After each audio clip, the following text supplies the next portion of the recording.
Na-pressure ka ba nakasayaw si Coach Cheng? Siyempre, Super. isang karangalan na makakasayaw si Coach Cheng. True. Hello, Dance Universe! Yes, andito ang Team Panis with our Coach Cheng. Yay! At sa ngayon, kasayaw namin siya. Yes. At ito ay dance sport. Ang tugtog ay Visa ng SB19. Kaya medyo ang hirap no, Coach. Kasi ito yung parang first time na may dance sport. Hirap sila. Hirap sila.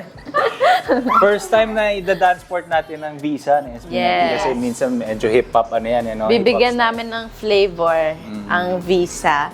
na-pressure ka ba nakasayaw si Coach Cheng? Siyempre, Super. isang karangalan na makakasayaw si Coach Cheng. True. Super na-pressure kami kasi nga, forte din ni Coach Cheng yung dance sport. Yun. So, dapat mag-double work din kami and mapantayan namin yung galing ni Coach Cheng. Pati yung ikot niya. Oo, yung mga turns talaga na Mabilis yung friends niya. hilo na lang talaga kami. Ganon kahirap. Oo. And, Coach, ikaw?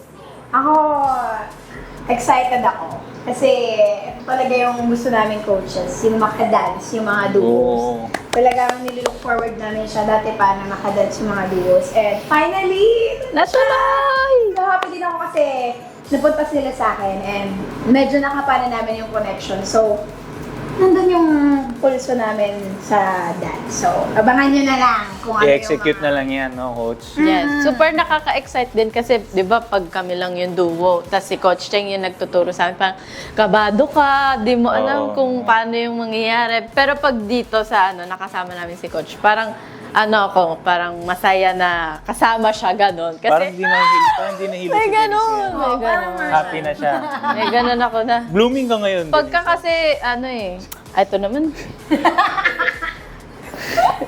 Di na nagsalita talaga. Di ba? Oh, bakit? Totoo naman ah. Okay guys, ganyan sila. Ewan ko talaga dito. So, tsaka may magli-lifting na babae dito. Abangan nyo na lang. Hilaan nyo na lang kung sino. Akala nyo ako lang Akala Yun nyo yung na surprise lang. namin dito. Yes. Dance on the floor.